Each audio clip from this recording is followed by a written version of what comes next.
O Senhor disse a Moisés: fale a toda a congregação dos filhos de Israel e diga-lhes: sejam santos, porque eu, o Senhor, o Deus de vocês, sou santo.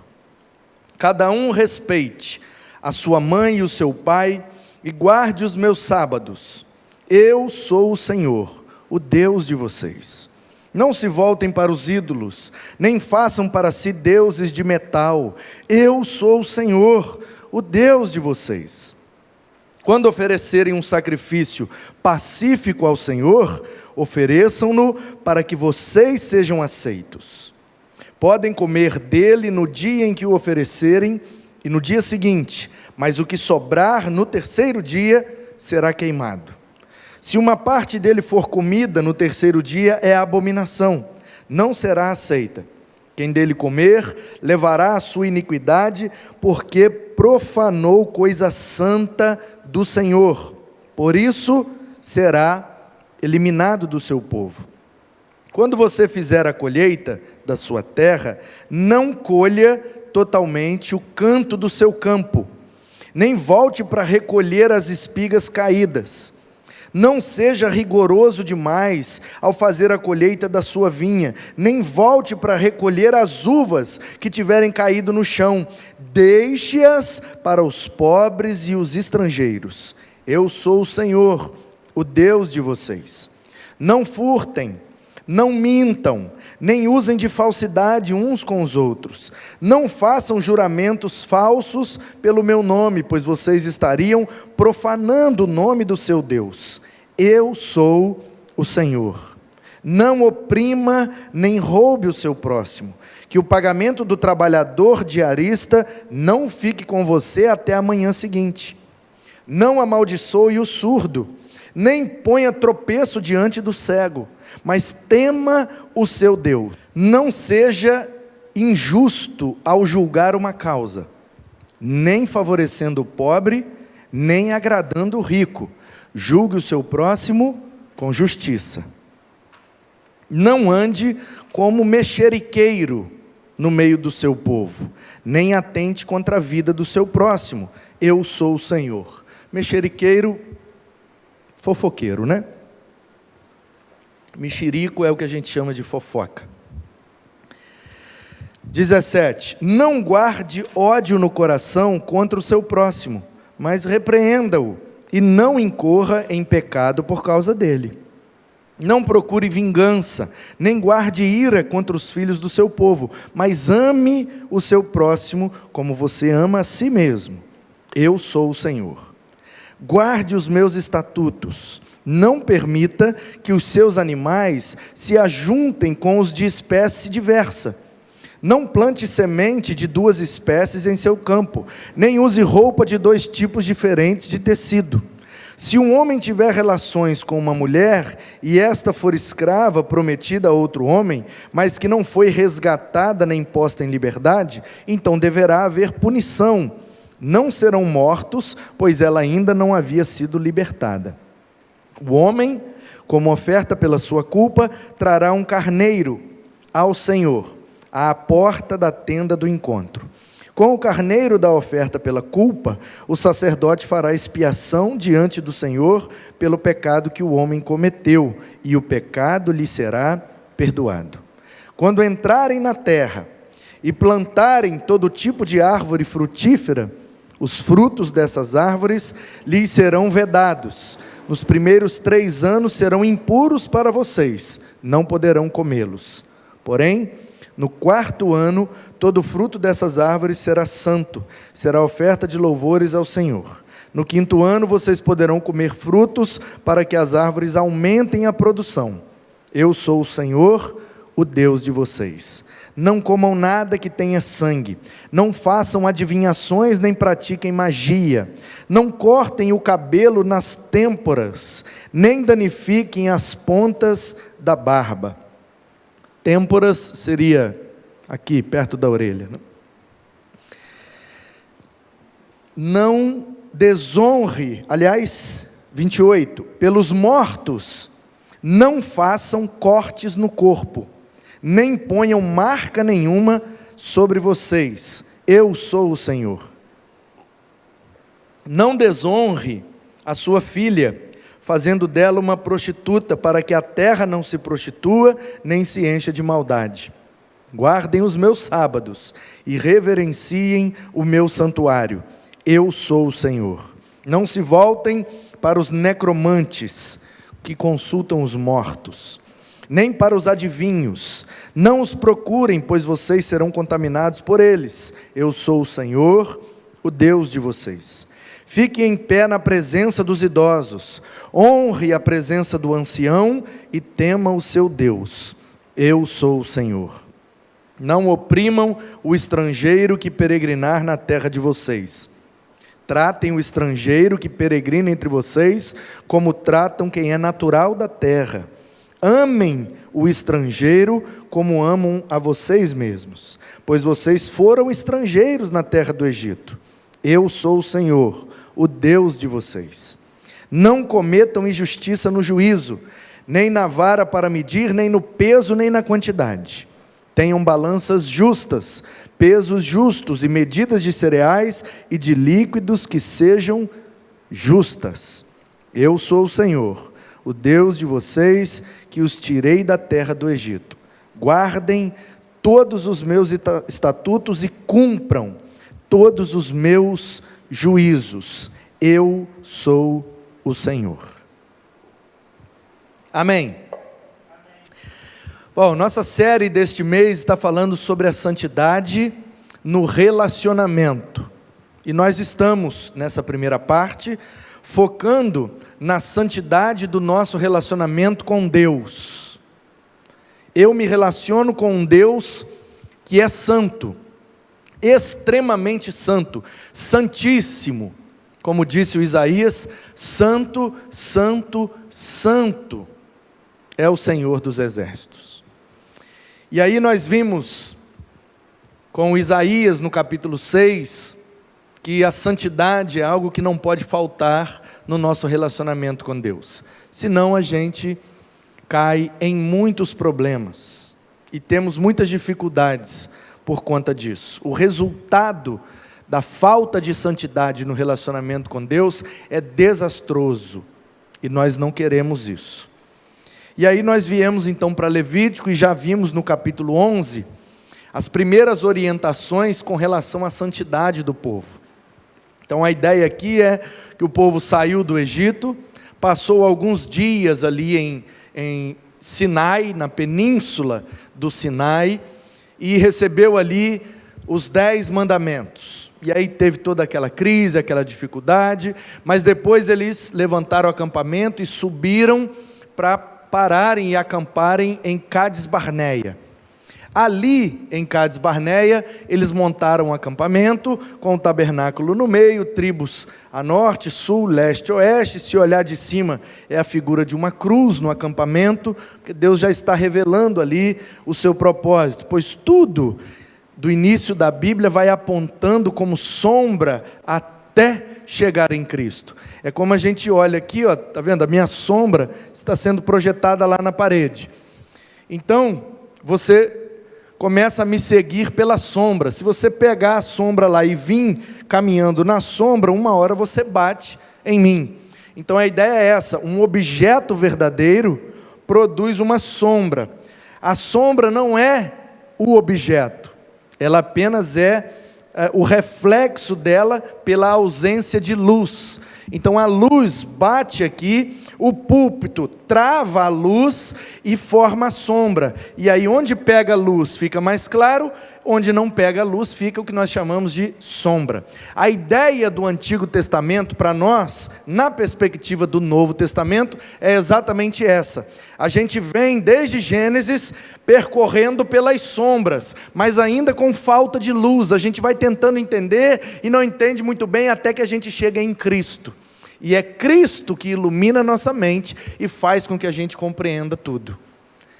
Essa é a ideia.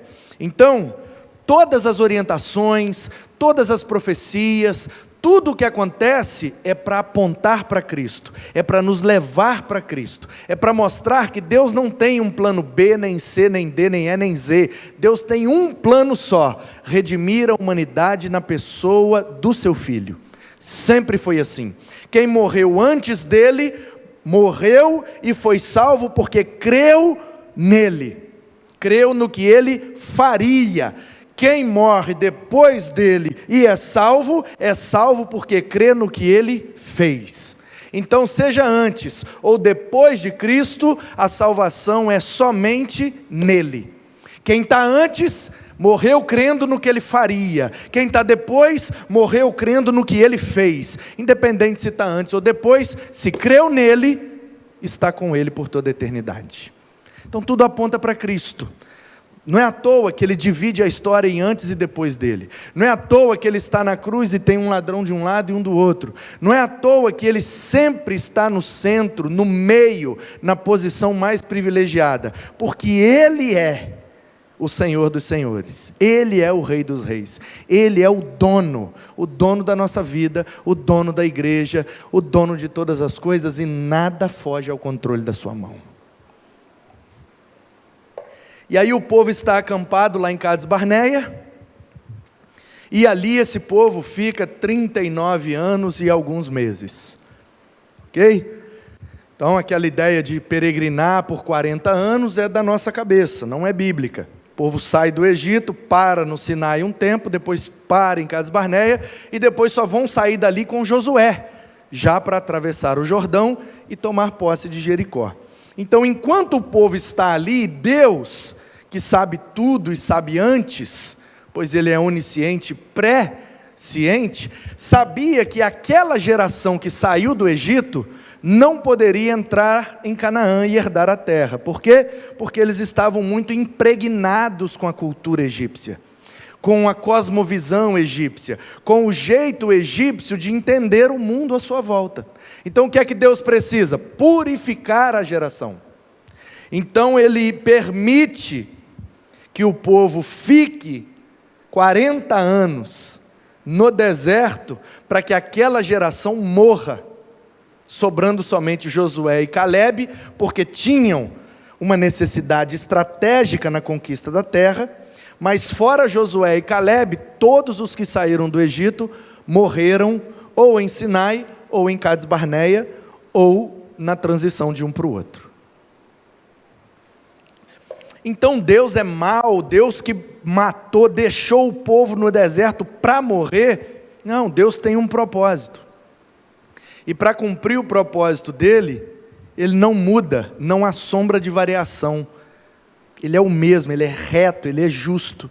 Então, Ele não privou aquela geração da salvação e da vida eterna. Quem morreu no deserto e creu no que Cristo faria, está de boa. Igual nós, se estamos vivendo aqui, e Deus, estamos vivendo um determinado momento da história, ainda que com toda dificuldade, limitação, e a gente morre, não é porque Deus quer que a gente morra, Ele quer que a gente seja salvo em Cristo. Por isso, pela sua graça, Ele nos deu essa oportunidade. Mas nem todos querem crer, nem todos querem aceitar. Então, é a liberdade que Ele deu a cada um de nós. Então, Deus não quer que ninguém morra, muito menos que morra sem herdar a vida eterna. E essa disponibilidade existe desde que o homem pecou. Está vindo chuva aí, é chuva mesmo? Então, quando o homem pecou em Gênesis 3, logo Deus deu uma promessa: da mulher vai nascer o descendente, e esse descendente vai esmagar a cabeça da serpente. Quem creu nisso, creu em Cristo, porque o descendente da mulher que esmaga a cabeça da serpente é Jesus Cristo. Então, embora o nome dele ainda não tivesse sido revelado, o propósito da vinda dele já tinha sido revelado. Quem creu nisso, morreu crendo na promessa, e como diz o escritor aos Hebreus, por crer na promessa, herdou. Então, esse povo está ali, a geração está se passando, e Deus precisa purificar aquela turma que saiu do Egito, porque a turma saiu cheia de mau costume, cheia de problema, cheio de entraves. E principalmente, saiu do Egito sem depositar plenamente sua confiança em Deus. O povo oscila. Quando o povo vê o maná, o povo fica crente.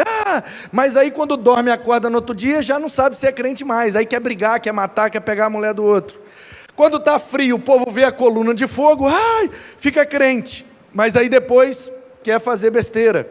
Quando o povo vê a nuvem protegendo do sol, o povo fica crente. Mas aí depois que a nuvem sai, o povo quer fazer besteira. A cada manifestação de Deus, o povo dava uma aproximada de Deus. Mas aí aquela aproximação ia se perdendo, daqui a pouco estava com o pé na jaca de novo, fazendo besteira. Nossa, mas esse povo era muito difícil, né? Igualzinho nós. Quando o bicho pega, a gente dá uma aproximada. Aí daqui a pouco a gente vai relaxando, mas está tudo bem, daqui a pouco está com o pezinho lá na jaca. Aí vai, é a nossa história isso aqui, irmãos. Tudo igual. Então, o que é que Deus fez?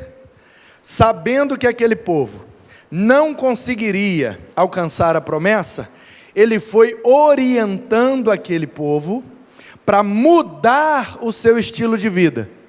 Porque quando esse povo mudasse o estilo de vida, aí sim os filhos deles, os netos deles, já teriam um estilo de vida diferente e poderiam alcançar a terra, como aconteceu na liderança de Josué. Deu para entender? Então qual é o propósito de Deus em dar todas essas leis no deserto? Fazer com que o povo mude o seu estilo de vida. Porque aquele estilo de vida que saiu do Egito não pode herdar Canaã. Porque ou eles obedecem a Deus e se santificam, ou eles iam perder a terra. Por quê? Porque os povos ao redor eram muito mais fortes do que eles. Tinham exércitos muito mais fortes. Eles estavam acostumados a brigar por terra. Judeu não tinha condição de enfrentar cananeu, ferezeu, egeu, jebuseu, filisteu. É tudo povo de guerra, é tudo povo que mora no deserto e está sempre brigando por terra. O povo conhece estratégia, conhece planejamento, conhece as armas de guerra. O povo de Deus seria aniquilado de Canaã em um mês. Porque só o Senhor podia dar a vitória para eles. Tanto que as vitórias que o povo de Deus tem na guerra, nunca é por meio da espada, é por meio da obediência ao Senhor. Então Deus precisa purificá-los, Deus precisa santificá-los. Por quê? Porque eles vão permanecer na terra somente se obedecerem. Se eles quiserem fazer por conta própria, eles vão perder. E é assim até hoje. Toda vez que a gente tenta fazer por conta própria, do nosso jeito, com a nossa força, com o nosso braço, a gente só se cansa. Mas quando a gente obedece a Deus e santifica a nossa vida, é o braço do Senhor que se estende para pelejar por nós. E aí a vitória é mais do que garantida. Portanto, esse povo está recebendo aqui algumas instruções. Instruções de como lidar com comida, instruções de como lidar com roupa, instruções de como lidar com a plantação e a colheita, como lidar com os estrangeiros, como lidar com os povos ao redor, como lidar com os pobres, com os cegos, com os mudos. Percebe? Todas as orientações que nós acabamos de ler aqui são das áreas da vida desse povo. Então o que é que Deus quer? Fazer com que o seu povo tenha um estilo de vida diferente das nações que o rodeiam. As nações em volta do povo de Deus não tratavam bem nem os mudos nem os cegos. Nasceu com defeito? Mata e sacrifica, não serve para viver. Aí Deus fala, nada disso, toda vida humana tem valor e importa, vocês não podem fazer isso. Percebe? O povo aprendeu no Egito que tem que matar, e Deus está falando, nada de matar, vocês vão cuidar bem, vocês vão ajudar, vocês vão orientar, vão dar acessibilidade para eles. Olha só, a última moda agora da sociedade humana é a acessibilidade ao povo que tem deficiência. Lá em Levítico já tinha orientação de acessibilidade, irmãos. Deus já estava preocupado com isso desde o início. Ora, se a orientação é para não amaldiçoar o surdo e não pôr tropeço diante do cego, o que é que Deus está dizendo? Tratem eles com respeito, do jeito que eles merecem, eles são gente igual vocês. Deus está preocupado o tempo inteiro. Aí tem gente que faz, o Deus do Novo Testamento é amor, o Deus do Antigo Testamento é carrasco, é malvado. Que isso, você não percebe o amor aqui? Alguém que te peça para tratar com igualdade quem tem uma deficiência, isso não é uma manifestação de amor, de carinho e de cuidado? É Deus quem está fazendo isso aqui. Porque o Moisés também saiu do Egito. O Moisés ficou 40 anos no Egito, ele também aprendeu, se nascer com deficiência, sacrifica, não presta. Então Deus, percebe, no primeiro versículo, disse Deus a Moisés, e Moisés falou com o povo, porque é assim que Deus faz, primeiro ele trata na gente, para depois usar a gente para tratar com os demais, porque ele precisava mudar as convicções de Moisés primeiro, e Moisés, uma vez convicto dessa mudança, iria passar para o povo aquilo que era a vontade de Deus. E aí Deus vai dando várias orientações, e todas elas só têm um único objetivo: cumprir o segundo versículo. Fale a toda a congregação e diga: sejam santos, porque eu sou santo. Vocês vão tratar a comida de um jeito santo, vocês vão tratar a roupa de um jeito santo, vocês vão tratar a colheita de um jeito santo, vocês vão tratar os deficientes de um jeito santo, vocês vão tratar o estrangeiro de um jeito santo. Todas as relações de vocês precisam ser santificadas. E eu já disse aqui a palavra kadosh, kadosh, como muitos pronunciam, é a ideia da santidade no hebraico, que é a palavra separação. Kadosh pode ser traduzido como santo, mas não santo na perspectiva moral, aquele que não comete nenhum erro. Santo na perspectiva de separação. Sabe quando você está, Leandro faz isso, acho que Natan também faz, de homem aqui, não sei, eu não faço.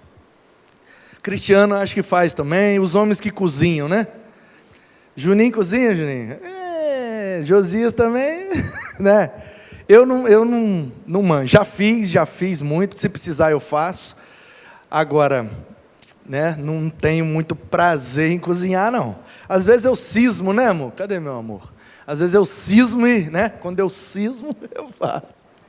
Eu sei fazer, inclusive foi eu que ensinei minha mulher, fazer arroz, fritar ovo, tudo, frito um ovinho com a gema mole, sem estourar, gosta de gema mole não, Cláudio? Molinha, gostosinho, com sal, bota o arrozinho, estoura aquela geminha, se for caipira então, aquela geminha vermelhinha, hein? Delícia. Quem está acostumado a cozinhar, sabe que o feijão você tem que catar, né? Assim que fala, catar feijão? Você joga o feijão inteiro lá, o que é que a gente faz?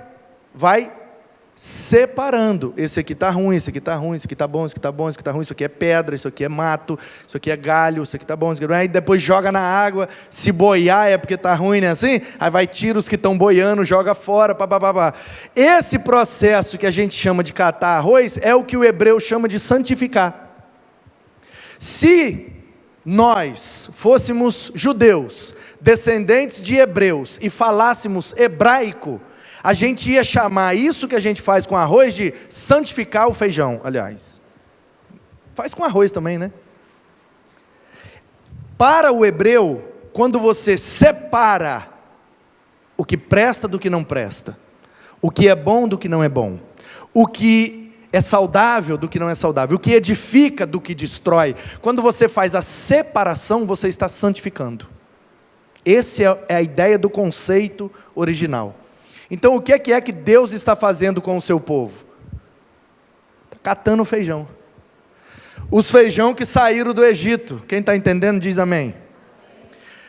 O povo que saiu do Egito, imagina, é um saco de feijão, Deus levou lá para Cades Barneia, despejou o saco e agora é o seguinte, você para cá, você para lá, você para cá, você para lá. Isso aqui vocês fazem, isso aqui não faz, isso aqui faz, isso aqui não faz, isso aqui faz. Tudo que o povo ao redor faz, e que é maldade, e que é impiedade, vocês não vão fazer. Por quê? Porque eu quero separar vocês. Então, Deus está dizendo, Vocês não vão mais lidar com a comida do mesmo jeito, nem com a roupa, nem com os deficientes, nem com a colheita. Você viu aqui que coisa linda Deus falando, não colha nos cantos da plantação. Nos cantos. Por que é que Deus não falou para não colher no meio da plantação? Porque o canto da plantação é o que faz divisa com o terreno do outro povo lá. Então, os hebreus tinham terra até aqui, eles plantavam até aqui. Daqui para lá pertence ao Jebuseu, Ferezeu, Eteu, Girgazeu, Filisteu, seja lá quem for. Então daqui para lá é o povo estrangeiro, daqui para cá é Israel. Eles iam plantando até aqui, aí Deus fala, vocês vão colher do meio para fora. Quando chegar no canto, você para. Deixa os frutos do canto para os estrangeiros colherem. Vê se isso já não é um amor. Porque os povos funcionam sempre igual. O centro, onde tem mais oportunidade, onde tem mais prosperidade, todo mundo quer. Os cantos, as periferias, os interiores, vai ficando para quem não tem muita oportunidade. É só você olhar qualquer metrópole no mundo e você vai ver que os lugares periféricos são habitados por pessoas que têm sempre menos oportunidade, menos prosperidade. Ou seja, o povo da periferia de lá não tinha muita oportunidade. O que é que Deus está fazendo? Deixa a colheita do cantinho para eles pegarem, porque eles precisam mais do que vocês. Ação social em Levítico. Deixa para quem não tem. Está sobrando de vocês? Então deixa os cantos para quem não tem nada. Então Deus vai dando orientações em tudo. E aí tem o versículo aqui que o povo usa para tatuagem. Então vou desmistificar logo. Porque fala de comida, fala de roupa, fala de corte de cabelo, fala de fofoca, fala de sábado, fala de um monte de coisa, mas a turma só pega o da tatuagem. Aqui, ó, não pode. Eu não tenho tatuagem nenhuma, vocês sabem, né? Nunca fiz, nunca farei. Eu não gosto de sentir dor, o negócio me agulhando. Não, minha mulher também não tem, meu filho também não tem. Lá em casa ninguém gosta, não sei se é por influência minha, acho que não, porque conheci a Ana Paula, já era quase adulta e também não gostava. Lá em casa nós não gosta disso não. Mas não é porque eu não gosto que eu vou colocar como lei para ninguém gostar. Não é porque eu não gosto que eu vou dizer que é pecado. A gente precisa compreender a situação. Uma coisa é costumes, outra coisa é doutrinas. A doutrina eu não abro mão, o costume é diferente. O que é que o texto de fato diz? Não comam nada que tenha sangue. Então a turma do churrasco aí está todo mundo em pecado. Sim ou não? Não cortem o cabelo nas têmporas. Alguém já viu um judeu ortodoxo que aqui no cantinho da orelha desce aquele cabelinho assim? Já viu um judeu ortodoxo que tem aquele cabelinho? Aquilo ali é para cumprir essa lei aqui, ó. Por isso que eles não cortam aqui. E também não apara a barba. Tem que estar barbudinho e com o cabelinho aqui. Ninguém aqui está de cabelinho nem barbudinho. Está todo mundo em pecado. Fabrício até está barbudinho, mas o cabelinho não tem. Deu para entender, irmãos? O que eu estou querendo dizer? Essas leis, de maneira literais, foram para aquele povo naquele momento. Para nós hoje, nós devemos extrair os princípios dessas leis. Então, qual é o princípio de não comer o que tem sangue? Diferenciar a maneira como eu lido com o alimento do que aquele povo que é ímpio.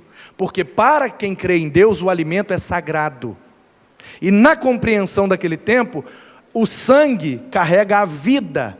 Então, se você se alimentar de algo com sangue, é como se você estivesse desejando ter a vida daquilo que você ingeriu. Para aquela cultura, comer com sangue é quase um ato de canibalismo. Então Deus está falando, vocês não vão comer, vocês vão comer diferente. Só cereais e frutas, e assa, e pega carne branca, cordeiro e tal, e faz assim, e assa bem assado, e come, e ele dá toda a orientação para que o povo dele comesse diferente. Então, como é que a gente aplica esse conceito? Eu vou dar um exemplo só, e vai valer para todos os outros. Como que eu demonstro que a minha santidade com Deus está em dia, no meu contexto. Eu estou lá na minha firma, trabalhando, lá na minha, sei lá onde, eu estou na escola, eu estou no trabalho, eu estou em casa, eu estou com a vizinhança, eu estou no churrasco, não importa onde, eu estou no shopping, eu estou no restaurante. Eu estou com a minha família diante do alimento que eu vou ingerir agora. Eu preciso mostrar que aquele alimento é santo para mim, porque é a maneira como Deus está sustentando a minha vida. Aquilo ali é a providência de Deus materializada. Isso é santo, isso é muito nobre, isso é muito precioso. Então como é que eu vou demonstrar isso? A turma chega a comida, vai comendo, vai blá blá blá blá blá blá. Quando chegar a comida, não importa, deu para entender? Se tem sangue ou se não tem, se eu estou com o cabelo cortado ou que não tem. O princípio é que eu me diferencie dos demais. Então como é que eu vou lidar com a comida?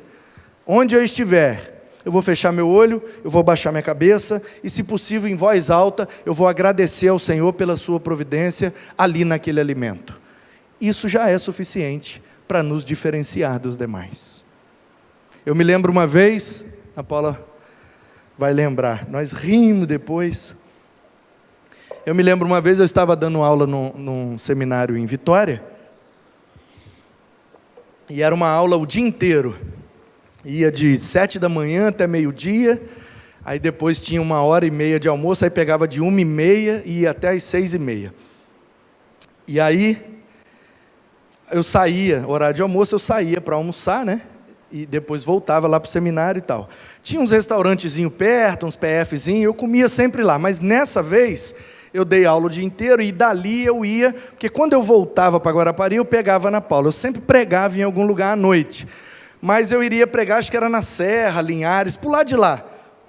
Então a gente já foi junto, a Paula ficou lá na aula, e quantas aulas a Ana Paula ficou comigo, e com o Manuzinho, e dormindo em banco de igreja, e em cadeira de escola, e é assim mesmo, é bênção. E aí, deu a hora do almoço, a gente estava lá, a gente quase não vinha a Vitória, morava por lá de lá e tal, então vamos no shopping. Aí eu e a Ana Paula, fomos, a gente estava sozinho naquela vez, acho que minha sogra estava aí, e o Manuzinho ficou com ela em casa. O fato é que eu lembro que nós estávamos só eu e a Ana Paula. Nós chegamos no Shopping Vitória, pegamos lá o que a gente ia comer, foi no Girafas, eu acho, um PF e tal, sentei aqui, a Ana Paula ali, do lado tinha uma mesa, a brigaiada estava comendo solto, e tinha uma senhora idosa que estava virada no giraia. Mas ela estava falando, e estava gritando, e estava batendo na mesa, e briga de família, mas o pau estava quebrando, e a gente foi, aí eu percebi, eu falei, eu não vou chegar ali agora não. Mas a gente procurou e não tinha outra mesa.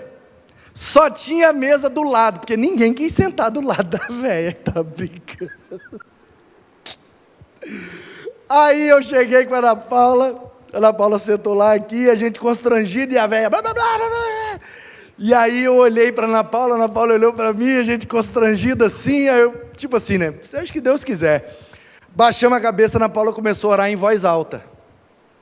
Senhor, obrigado por esse alimento, pela tua providência, blá, blá, blá, blá, blá. E aquele sábado era um sábado especial para nós, porque essa aula que eu dava lá era um curso de convalidação, ou era uma pós-graduação, não sei. Eu sei que foi assim uma porta que Deus abriu, que uma aula que eu dava, eu ganhava o suficiente para um mês inteiro. Era uma benção aquelas aulas, podia ter mais, né, Senhor?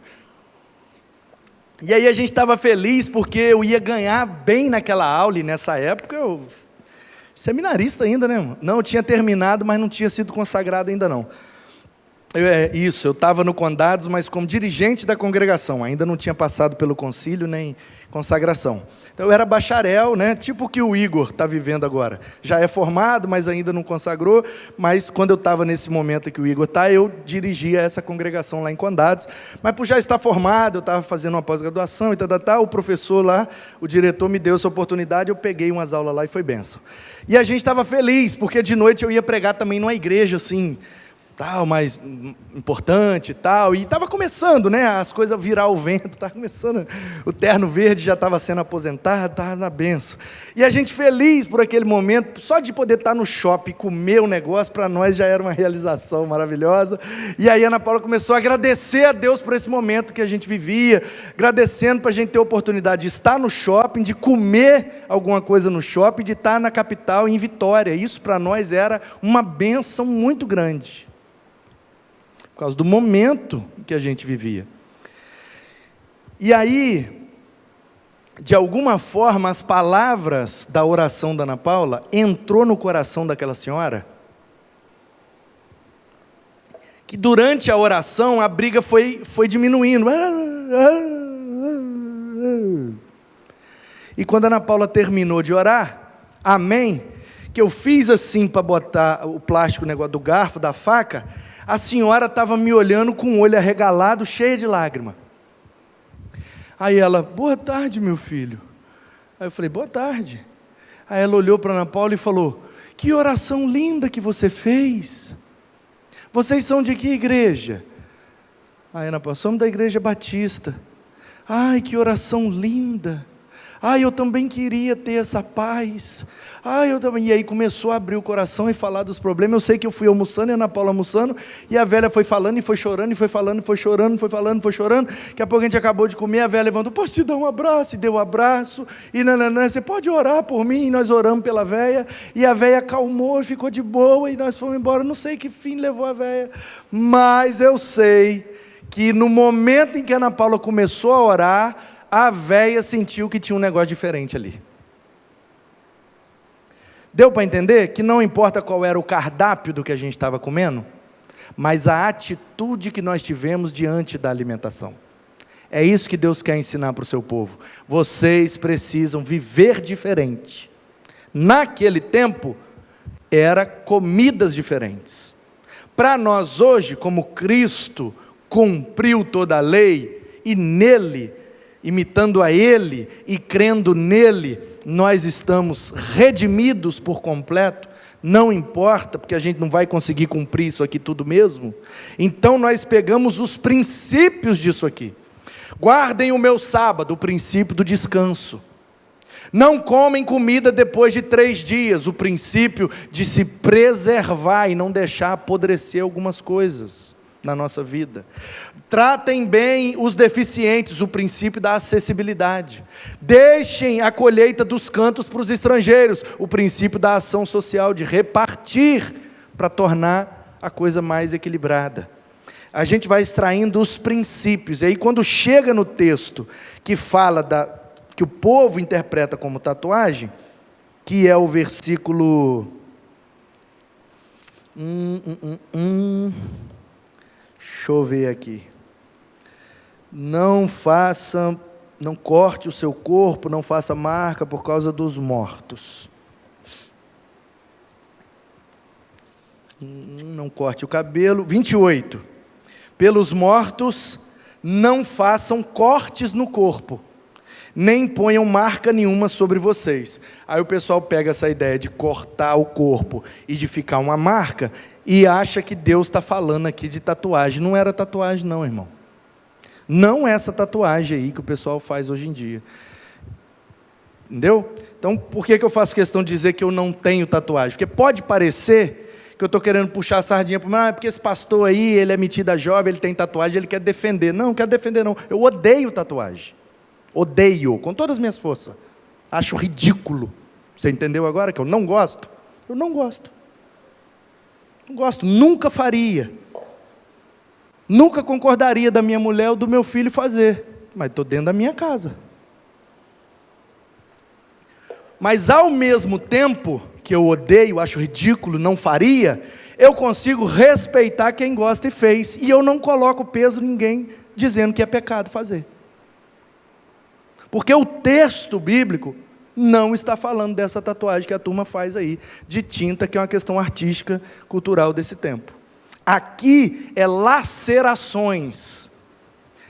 Aqui é o seguinte, os povos, como eu te disse, eles estavam acostumados a brigar, um povo que vive de guerra. Quem ganha a guerra herda a terra. Quem tem mais terra tem mais poder. Então o que é que eles faziam? Eles iam para a guerra, e muitos voltavam feridos da guerra. Então a ideia é, quanto mais cicatriz tem uma pessoa, mais guerreira ela é. É só você imaginar a cena, é assim até hoje. Você olha uma pessoa assim que não tem marca nenhuma, de repente você olha uma pessoa cheia de cicatriz, e você olha para os dois e fala assim, ó, uma dessas duas pessoas aí tem um passado terrível, Você olha a pessoa toda sem marca e a outra toda arranhada, toda cheia de cicatriz. Você vai achar que quem que tem um passado terrível? O que tem muitas marcas. Isso foi acidente, isso foi briga, isso foi... que esse cara... A gente fica até meio curioso, assim, uma cicatriz muito aparente, muito grande, muito saltada. O que aconteceu que deixou essa cicatriz nessa pessoa? Então, qual era a ideia? Pode ver nesses filmes, nas novelas, quando quer representar crueldade, o cara tem, né, o pirata tem um olho, e o outro está com uma cicatriz, e o cara tem um rasgado no meio do peito. Quanto mais maldade, crueldade no personagem, mais marca bota nele, porque é essa a imagem que passa. Então, quando o cara chega na guerra, de espada, de escudo, todo cortado, e fala, vem! Todo mundo fica com medo. Você é doido, rapaz, isso aí já... Quantas guerras esse cara já não foi? Todo cheio de cicatriz. Então essa é a ideia. O que os caras faziam? Aí virou costume, virou moda entre eles. Os caras iam na guerra, tinha alguma cicatriz. Aí eles voltavam e se marcavam mais ainda. E aí virou o costume, por conta do texto, é o que os intérpretes apontam. Já que eles estão fazendo marcas pelos mortos, e é isso que Deus está proibindo, não marque o seu corpo por causa dos mortos. Qual era a ideia? O cara foi na guerra, matou 10. Ele saiu ileso. Ele chegava lá, ele mesmo fazia 10 cicatrizes nele, 10 cortes. Ele mesmo se cortava ou pedia para outro cortar. Por quê? Porque cada um que ele morreu, ele vai fazer um corte. E eu conheço até um missionário, que é bênção. Não vou falar o nome dele, porque eu não tenho autorização, mas a história é verídica. E ele é daqui da Grande Vitória. É um homem de Deus, mas é um cara totalmente diferente. Totalmente diferente. Cheio de tatuagem, é missionário urbano. O negócio dele é trabalhar com a galera na rua. Ele gosta, assim, de travesti, prostituta, mendigo, bandido, entendeu? Ele gosta dessa turma aí, é para isso que Deus chamou ele, e ele faz um excelente trabalho. Não só pregando o evangelho e alcançando muitos, como também treinando pessoas para executar esse tipo de ministério, que é chamado hoje em dia de missões urbanas. E o cara é fera, e é fera mesmo, e é casado com uma mulher que é mais fera ainda que ele, e os dois são top, e eles fazem um ministério assim, diferente de tudo que eu já vi. E aí, ele tem várias tatuagens. Várias. E aí, uma vez, ele estava num congresso, e a pessoa questionou isso. Mas como é que você vai... aquela ideia de Paulo, né, de se fazer de fraco para ganhar o fraco.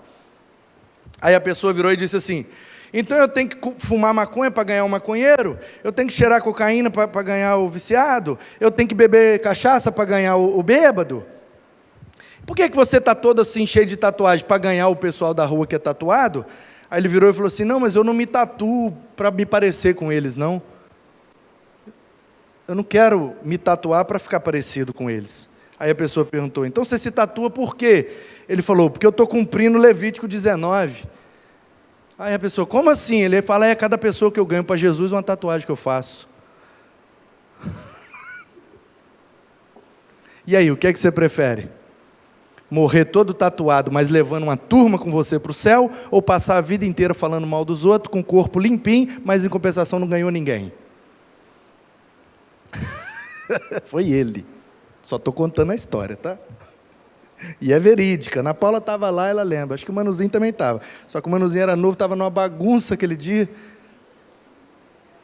Aquele congresso. Mas enfim. Então, o cara pegou essa lei aqui, você está entendendo? E fez ela ao contrário. Bom, aqui o pessoal acha que está proibindo tatuagem, então eu vou fazer dessa lei que Deus está mandando fazer a tatuagem. Já que as marcas é pelos mortos, então cada um que eu ganhei para Jesus morreu para o pecado. Então, eu vou fazer uma tatuagem. E o cara é tatuado dos pés à cabeça, porque ele já ganhou centenas para Jesus. Então, qual é a realidade aqui? Deus está dizendo, não imitem a crueldade dos povos. Os povos ao redor de vocês têm prazer na morte das pessoas, tanto que eles fazem marcas como se fossem medalhas, como se fossem troféus. Olha quanta gente eu já matei, olha quanta cicatriz eu tenho, olha como que eu sou um matador. prazer na morte dos outros. Qual é o princípio que Deus está querendo ensinar? Não tenham prazer na morte de ninguém, porque uma pessoa que morre sem me conhecer é menos uma pessoa na eternidade comigo. Deus, diz a Bíblia, não tem prazer na morte do ímpio. Deus se alegra na morte dos seus santos, porque morrendo santificado, estará com ele por toda a eternidade. Morrendo sem ele, se perderá eternamente. Deus não tem prazer que ninguém se perca. Então o que Deus está ensinando aqui é o princípio de não termos prazer na derrota dos outros. E quantos de nós descumprimos esse princípio? Eu não tenho tatuagem, então eu estou obedecendo a lei. Amém. Mas e o princípio da lei? De não ter prazer na derrota do outro. De não ter prazer na morte do outro. Eu não sei você, mas se eu estiver num ponto de ônibus, e estiver chovendo como está, uma poça d'água, e o cara vier e a avenida não tem nenhum outro carro, ele estava vindo lá do outro lado, quando ele viu que eu estava ali na calçada, ele viu que tinha uma poça na minha frente, ele virou o carro e veio para passar na poça, passou na poça, a água me molhou inteiro. Quando eu, todo molhado pela água, vejo que ele fez isso de propósito, quando eu vejo ele indo embora, lá no fundo do meu coração pecador, eu penso assim, encontro um ônibus ali na frente.